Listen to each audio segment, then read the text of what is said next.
everybody. This is Stephanie Krupsak with the Purevant Living podcast, Things You Should Know. With me today, I have Jake Disraeli. Jake is the co-founder and CEO of Treet, the leading Recommerce platform that helps e-commerce brands be more sustainable and increase customer loyalty through resale.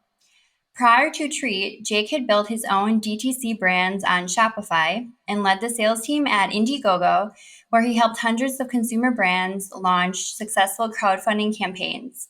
Treet is the culmination of Jake's love for the outdoors and passion to help consumer brands thrive. So thanks so much for being here today.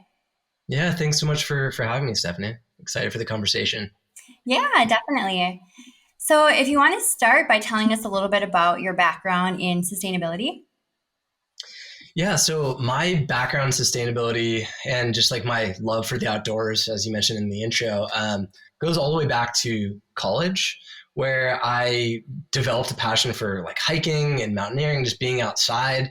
And at the time I was studying entrepreneurship in business school and decided to pick up a minor in environmental studies to learn more about climate change, about the environment and what we can do to preserve it. And kind of since then, I've tried to blend those passions for entrepreneurship and startups with creating different businesses that have to do with either products that incorporate recycled materials or items that can be recycled afterwards and things like that. And that's where a lot of the passion lies in terms of like trying to create new models of business that are a little bit more sustainable, that can actually create a bigger impact. And yeah, I think that's where just kind of like the background sustainability lies, and so in bringing Treet to fruition, part of that was how do we create models that help apparel brands be more sustainable and keep items out of the landfill and in circulation a little bit longer. So that's like a little bit about that, kind of how we weaved that passion into Treet today. Very nice. And I know you mentioned the kind of circular commerce, circular economy, they call it. Do you want to talk a little bit more about that and how that works with clothing materials? Yeah, absolutely. So it's a lot of in fashion, circularity or sustainability, both pretty much like buzzwords nowadays, and things that apparel brands are really striving towards, and some are doing better than others. But the idea with circularity is keeping items in circulation longer. And a true circular supply chain starts at the inception of the product itself and making sure that the items are you're using sustainable materials, you're actually manufacturing with like ethical manufacturing practices, and that you're planning for end of life from the actual like inception of the product so that you can actually recycle it afterwards. And what we do with Treet and with resale is how do you extend the life? So you have the end of life solutions that actually are able to recycle the products and hopefully turn them into new products. And again, that has to be thought about even in the inception of the product. But with resale, we talk about how to keep items in circulation longer, which is one of the best things that you can do to reduce its carbon emissions, is to actually wear items longer or give it a longer life. And so the idea is to extend its life and then eventually have a plan for the end of life solution. So it's like a circle that goes back into production and then keeps it in circulation longer so it doesn't end up in the landfill, and so that we don't have to extract new resources from the environment. And so the idea is, can we create systems that drastically reduce our dependency on extracting natural resources for the production of new products? Mm-hmm. Yeah, and I know full circularity would mean that the clothing is compostable, that it goes back into the earth. But yeah, I think with Treet, it's really unique because it allows consumers to find items that are, pre-loved, they say, or pre-worn, and you give them a second life, maybe a third life. If it's a nice quality item, shoes, the soles can be repaired. You can sew a piece of clothing. But I think it's great that you offer a platform for other retailers to do this as well. So you want to talk a little bit more about how that works? Yeah, absolutely. So, resale as a trend is just exploding. It's actually growing 11 times faster than retail, and it's becoming the way that especially the younger generations are preferring to shop. It's a more sustainable solution, so they're a little bit more environmentally conscious. They're also very budget conscious, and in order to maintain the rotating wardrobe where people want to have new fashion all the time, it's a way to do it that's more sustainable and like in cheaper, essentially, so they don't have to buy new clothes. So for those reasons, resale has really exploded. And if you're a retailer or if you're a brand and you're seeing thousands or tens of thousands of your items being sold on sites like Poshmark, ThreadUp, Depop, eBay, etc., you're probably asking yourself, all right, what would it mean to actually expand and extend my customer journey into resale and actually being able to foster a culture where our items are in circulation longer and actually embrace that versus shy away from it. And so what we're able to do is be like the brand's resale or recommerce solution, or be there, out of the box, here you go, here's a resale program, without them actually having to build that technology and build that team internally. And so we're creating these experiences where the customers are buying to and from each other in a safe, streamlined, and authenticated environment, and the brands get to participate in their resale market for the first time without actually needing to build the entire infrastructure up from scratch, because it's not really what's core to what apparel brands are really great at doing, which is creating and designing new clothes. And so we do all of that stuff so that they don't have to. Very nice. So that includes like the customer service, like returns, things like that, or packaging. Yeah, exactly. So we handle the shipping logistics between customers, creating the right notifications and alerts between the buyer and the seller, handling if there's misrepresentation of the product or refunds or returns. We do all of that stuff. And on top of that, just like building the technology and the platform so that customers can actually list items directly from their order history. So they don't need to scavenge through to find stock photos or descriptions, original pricing. We make it very easy for them to just list the item within a few clicks. And from the buyer perspective, they're able to browse the largest selection of that brand's pre-loved or discounted clothes in a very streamlined way.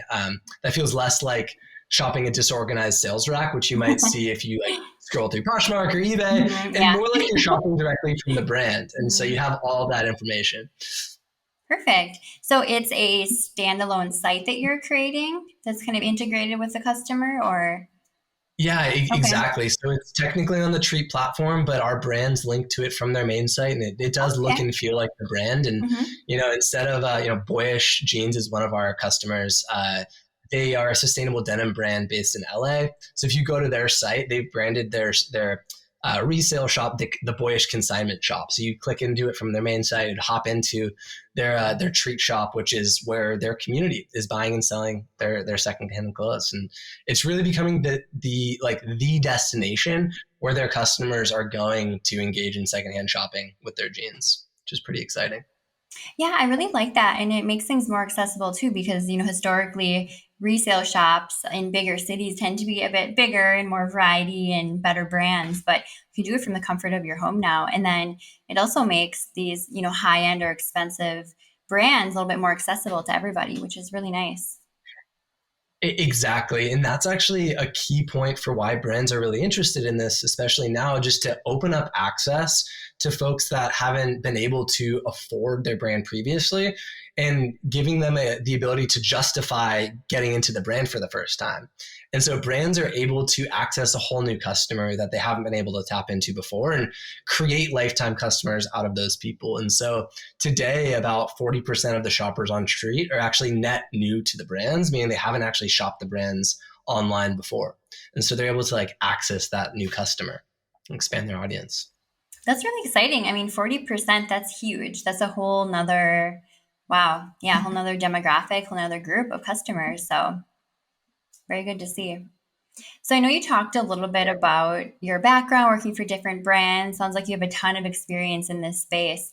Is there a specific event you can kind of pinpoint this to that made you want to start Treet, or was it kind of a combination of things you experienced?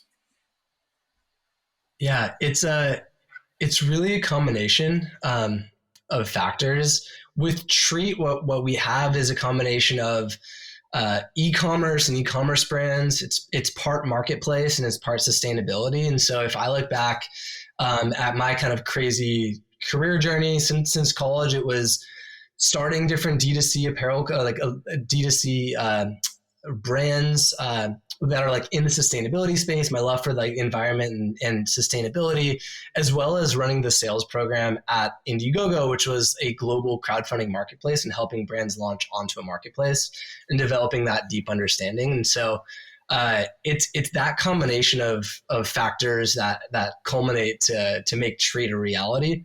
I'd also give a shout out to different things that happen in college. If we think about events, not only was I like studying environmental studies and entrepreneurship, but even my senior project was working with a friend of mine who was an environmental rap superhero named Mr. Eco. And Okay.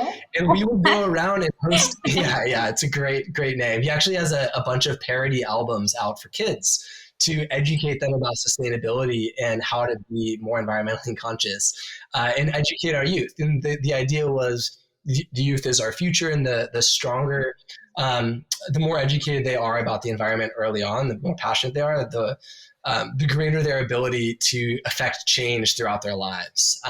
And we used to go around to elementary schools and host assemblies. Wow. I was sort of like his hype man or his business manager, if you will, for my senior project. Okay. And it's exciting to be a part of a movement that actually affects the world in a really positive way. And where I've seen, just like a lot of the why behind what we're doing is a lot of what I've thought about is if we're going to spend our life or like a life's work and pour energy into something, it would be nice if that something can actually create a bigger impact than just a financial impact. Mm-hmm. And so, yeah, those are, that was kind of a long-winded answer about what has culminated in the Treet. It's a lot of different experiences from the careers that I've had to the different people that I've met along the way that have led us to creating Treet. Your friend sounds a bit like Captain Planet. Do you remember that cartoon? Oh, absolutely. Yeah. I think from the 90s, was it? We're dating ourselves here, but yeah, that's really cool. Maybe he should be a future guest on the podcast. I'm sure he would love to. He's kind of like the modern day Captain Planet. He's a rapper, so it's hip hop. But like a lot of parody stuff and some original jams. I think he'd love to join the podcast. Very cool. That sounds great. Yeah, it's interesting how life experiences lead us, to this path, and we eventually end up where we're supposed to be, I think. So it's great that it's when it has a purpose and you can feel good about what you're doing with an impact. Yeah, so, absolutely. Definitely. And I know you mentioned a bit how some of the goals of Treet that you're trying to do. Maybe let's kind of touch base a little bit more on the textile industry. Maybe what are some of the issues there? I know there's a lot of waste with like production, not just clothes being thrown away, but even how they're made in the first place. So what, I guess, long-term problems do you see Treet solving in that respect, or helping solve? Yeah, so the biggest piece that's important to keep in mind when we're talking about fashion waste and how it affects and pollutes the environment is one of the facts that I learned a few years ago, which was that the fashion industry is one of the leading contributors to greenhouse gases worldwide. It contributes somewhere between 4 and 10%. And that includes the production of the units in the first place, all the way through end of life, and what happens after they enter the landfill. And so a lot of what we're trying to do is reduce that number. And so that's like the core why behind Treet, and a lot of what we're doing in the fashion industry to help it be more sustainable and reduce greenhouse gas emissions. So that it all stems really from that. And with resale, as I alluded to earlier, it's such a growing trend, but only 5 to 7% of resellable fashion is currently being resold online. That was a study that was recently put out by the Business of Fashion. And what that shows us is like, while people are reselling more than they've ever have, there's still like 95 or 93% of fashion that's in our closets that can be resold. So there's a gold mine of items out there that we can help drive out of those closets and into circulation longer to reduce the impact of creating new products. And so that's what we're trying to do is help. It sounds kind of corny, but we want to help secondhand feel more like firsthand and be like your first path. And so with Treet, it's how can we make it the easiest way for for buyers to buy online, for sellers to list their items online, for brands to get involved as well. Because with the power of brands, we feel like we can affect even greater change. Who has the most data about who shop their products more than the brands themselves? And so by going through the brands, we're able to really like leapfrog and get to their customers and get to the most amount of people possible. Yeah, and I think online too is so important because, consignment stores are great and amazing, but it's not always convenient, especially if you have to pick up the clothes by X date or if you're traveling or moving. I know when I lived in Denver, I love this resale shop, Riggs Consignment, and I sold things there. And I don't think I bought any new clothes the whole time I lived in Denver because I shopped exclusively at this resale place. But they're great, but I think online just makes it a bit easier for everyone. So absolutely. And I think, online will never totally replace offline, and the inverse is true. And I think it's just a matter of a combination of those factors, right? Do offline when you can. And it is fun to go to a Buffalo exchange and try to hunt and find an item. And actually the reason why we're called Treet is because it's a treat when you find an item that's secondhand that you love, that's in your size, and TREE, paying homage to trees and our natural resources versus TREAT. And so, we also love shopping secondhand in person. We were actually at a Buffalo exchange yesterday in New York, and it was so fun. But how do we streamline that and accelerate the path to more people getting access to resale? Because not all of us are fortunate to live near a secondhand shop that has tons of clothes in their size that work. And so just making it more accessible for everyone. Yeah, or the time to go and all of that where it's online. But another fun thing about it too is that it's a very timely thing because that one piece in your size could be gone because there's not 10 others. So it's really interesting. Exactly. And, for that reason, we even launched a feature that allows people to put in their size and the exact item they're looking for. And then we'll even let them know when that item goes for sale on the shop. Oh, I didn't know about that feature. I might have to do that. Yeah, absolutely. Very cool. It's great, right? For exactly that reason. If you go on and there's not that item in your size, at least there's a way to find it if and when it actually does arrive. That's perfect. Yeah, you never know. Exactly. So what are some more of your short-term and long-term goals for Treet? Yeah, so with Treet, we launched earlier this year. And so we technically launched the company in like January, February of this year and started launching with a handful of brands. By the end of the year, we'll probably be at 20 or 25 apparel brands with their branded resale shop on Treet, which is very exciting. And this is all within the apparel space. And by the end of next year, we hope to be launched with hundreds of brands. We're also talking to other sorts of brands outside of apparel. And so this idea of helping extend the life of items through secondhand or through peer-to-peer resale can be expanded way beyond just fashion.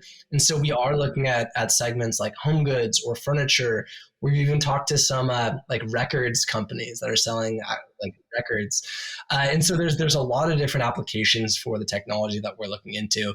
As well as international expansion. So right now we're dealing with the U.S. By the end of next year, we hope to be much expanded beyond the U.S. and we're looking at Canada as well as some really popular places where fashion is really booming in Australia and the UK. Very cool. Yeah, I think that it's almost endless what you could resell. Yeah, because there's, sites like Craigslist and things where you can buy anything, furniture especially. And yeah, I think that's really great. Maybe someday it'll be cars. Yeah, real big. Yeah, the commission on that would be great for Treet. Oh, definitely. Yeah, because I think most sites, or even like Kelly Blue Book, things like that, I think they have commission. So, which makes sense for such a large item. Yeah, exactly. For kind of handling the exchange of goods, for sure. Mm-hmm. Some sort of transaction fee. Yeah, definitely. So I guess what is the main thing that you want people to take away from your efforts? It's a big question to think about. With what we're doing, I think for anyone that is looking at getting involved in entrepreneurship or looking at what we're doing and asking themselves like, how could I go and do something like that?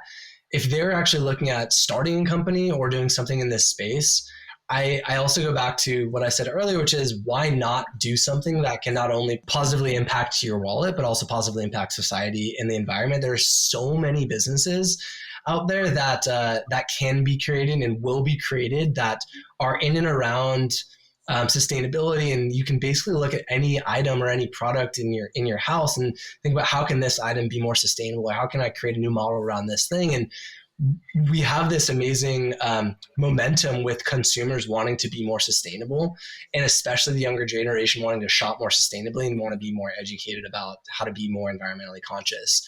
And so there's so many opportunities to both, of course, make money and make a living for yourself, but also do it in a way that positively impacts the world. And so for anyone that's looking at what we're doing, I would hope that they're being inspired to say, how can I actually create an amazing business that can grow and develop a great company that also can actually create a lot of good for the world. And that really opens up a lot of fulfillment, both in yourself, but also in the people that work with you. And so everybody that's working at Treet has this like deeper purpose and deeper mission with them. That creates a little bit more fulfillment and it's their why for why we're building what we're building and why we're coming to work. And so that's what I would hope people would take away from what we're doing. Yeah. And I think, for listeners that are maybe not entrepreneurs, which is fine. It's hard, as you know, a lot of work, but even as a consumer, making sure that brands align with your values too, and that you can be a little more selective. As that kind of evolves more, things won't be just, assumed to be more expensive if there are organic or, more sustainable. Absolutely. Yeah. From the consumer or shopper perspective, there's so many things you can do every day just to be a little bit more mindful, a little bit more conscious. And I think the best attribute you can have as a shopper is just to be curious. Mm-hmm. And as we've said it's a common phrase in, I guess, sustainable fashion. I don't know how common it is on this podcast, but progress over perfection. And so the idea is just like, as long as you're you're progressing and you're learning every day and you're trying to be a little bit better than who you were yesterday, that's great. And that's fantastic. And it's okay if you're not perfect, if you're not like the perfect environmentally conscious consumer. But if you're curious and you're learning and you're developing slightly new habits and you're asking the right questions from people like yourself, Stephanie, and you're listening to this podcast and you're curious about how to become more conscious, I think that's the best attribute you can have. I'm certainly not perfect. I'm far from it. And I'm learning a lot from our team and every day about how to develop more sustainable practices in ways that are also practical. So we're not spending, like you said, like thousands of dollars just on organic food or whatever, what have you.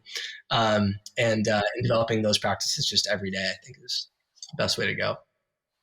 Yeah, it takes time and giving people grace because you don't know what you don't know. And once you know, you can start being better and making, choices that are a little more aligned with the environment, also your health too, because your health is necessary as well. It's like for person and planet, so I think, taking small steps, you don't have to go through your closet or your kitchen and kind of overhaul everything. You can do small things at a time and just make those good choices.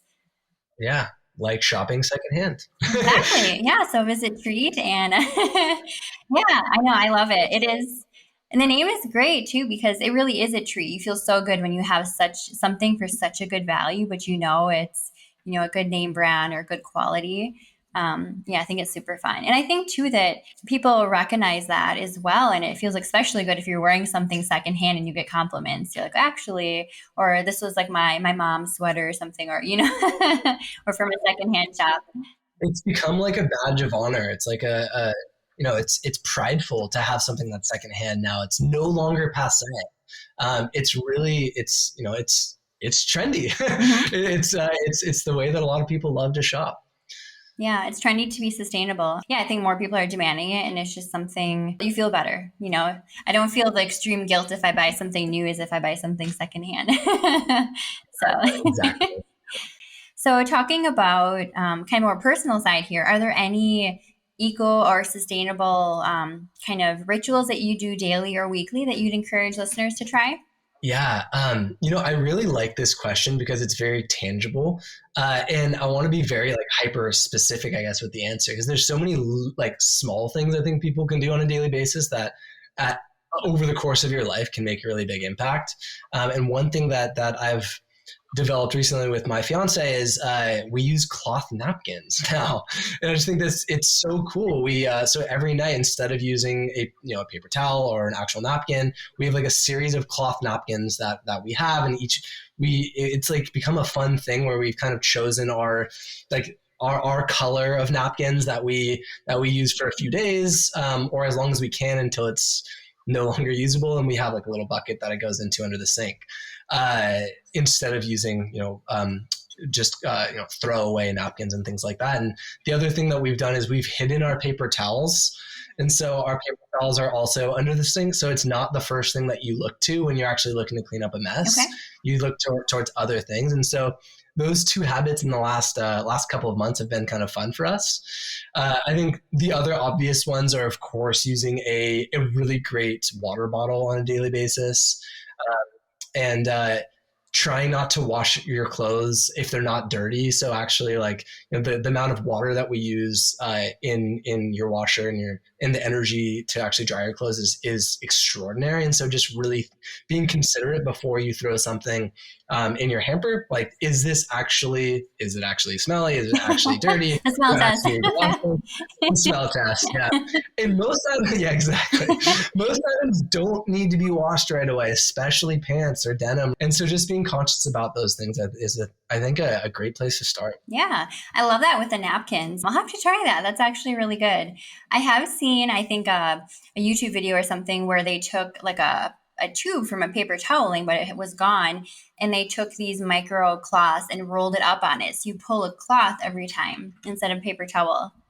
Whoa. So Okay, that's yeah, awesome. Yeah, I that's gotta, pretty gotta cool. send me that link. Yeah. Sounds kind of like what you guys are doing. Maybe try that. Makes it feel a little more like a paper towel. But yeah, even like for women, I started using these little cloth discs for removing makeup. And then you just throw them in the washer, and when they're all gone, you just wash them, and so you're not using these like throwaway towelettes or anything. So that has been a huge savings, both in waste and money too. I love that because it's something that you do every day. And I think the kind of casual consumer wouldn't really think about it. You just kind of do these things. But if you just can kind of wake up to your daily habits and just question why you do certain things, and if there's another path for doing that, then that's like one simple thing that you can do over the course of your life that can make such a big impact. Hmm. Yeah, just like the small things, or even, a shampoo bar or a face wash bar instead of a plastic bottle, because how much is actually recycled with the plastic is another thing too. But yeah, it's just small things that, you can try something new and find something that you like, and it becomes a new fun ritual actually. Exactly. Yeah, yeah. And you feel good when you're doing it versus, taking a Ziploc bag. Yeah. And like there's some guilt that you feel by putting something in a Ziploc bag Yep. versus Hmm. like a weird sense of joy, or at least I get when we use all of our containers in our house. Yeah. Um, and it also saves money too. So like oftentimes that's the case, is Hmm. what saves the environment also can save your wallet over time. Yeah, definitely. Yeah. And like how you with your cloth napkins, and then you're probably making it more fun because you said you have different colors for different days. That sounds great. You have this variety, Yeah, not just a white napkin, a paper napkin. exactly. It can be So, more fun. yeah, very cool tip. So, are there any podcasts or books that you recommend for listeners? Yeah, actually, another podcast that I was recently on is a brand new podcast called Crash Course Fashion, and I highly recommend it for anyone that where maybe we've piqued their interest in learning a little bit more about sustainability in the fashion space. They do a really, really great job of interviewing journalists and entrepreneurs and asking the really tough questions about like what is sustainable fashion, and is this model truly sustainable, and learning about greenwashing and all these things. And I think it's just starting off, but it's off to a really great start. And then I was thinking about like different books, and also I'm like halfway through a great book that I think is very practical for learning about sustainability and what you can do on a daily basis, and it's called "How to Be a Conscious Eater." Okay. And we randomly decided to purchase it at a juice bar recently. I forget, like Okay. in Orange County, and Mhm. it just caught our eye because the title is just all about like just learning more about the foods that you eat and like what type of eggs to buy. Is it cage free? Is it pasture raised? And all these very, very practical tips for how just creating a deeper understanding about the foods that you like. How much water does it produce? Does it take to produce like a single hamburger versus other items? And so we're starting to learn just a lot about the food that we eat through this very practical book. I think it's by uh, Sophie Egan Okay. is the author. Okay. Um, yeah, if your listeners are looking for a good practical book. Mm-hmm. That sounds really cool. Yeah, it can be surprising to see what resources it takes to make one, piece of one food item. So, Yeah, it is shocking and also great just dinner conversation. mm-hmm. Just learning these random factoids of Do you like, know what you're eating is? yeah, exactly. You don't want to be that pestering person, but if you can bring out like a Yeah. fun and interesting fact about it, I think it also creates like a shock and awe effect as people don't know how much water it takes to produce a hamburger. It's Yeah, extraordinary. meat especially takes lots of water. So, yeah, so plan some a little less. So, definitely. Exactly. So, for another fun question, what is your personal mantra or theme song that gets you to a good state of mind or kind of redirects your mindset to a good place? Yeah. I can answer. I'll try to answer both of those questions. I don't know if Okay. this is necessarily a mantra, but oftentimes, as you can imagine, as everyone knows, like the monkey mind happens, and you start stressing about work or clients, or just going. You can get into a spiral, and your thoughts Yep. can sometimes be uncontrollable. And lately, what I've been telling myself is like, is this thought serving me in this moment? And it's been very helpful to just take a step back and understand, is this thought and this stress and what I'm thinking about, is it helping me? Is it serving me? And if it is serving me and I need to keep thinking about it, then I take time and I'll maybe journal about it or actually sit down and think through it. But if it's not, I let it go and I let it glide away. Um, I like that. and yeah, so and the other, I guess one of my theme songs would be my favorite song, which is "Don't Stop Me Now" by Queen. Okay.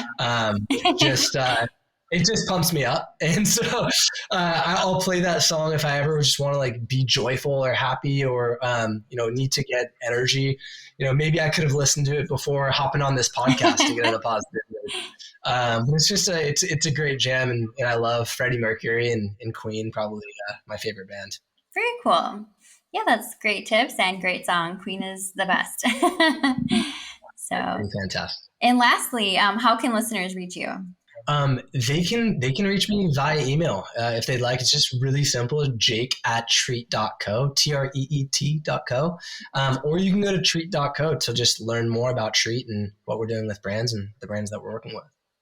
Perfect. Well, it's been a lot of fun chatting about Treat and your background. And thanks everybody for listening. Yeah, it's been a ton of fun as well. Thank you so much, Stephanie, for having me on. Of course. Everybody have a great day.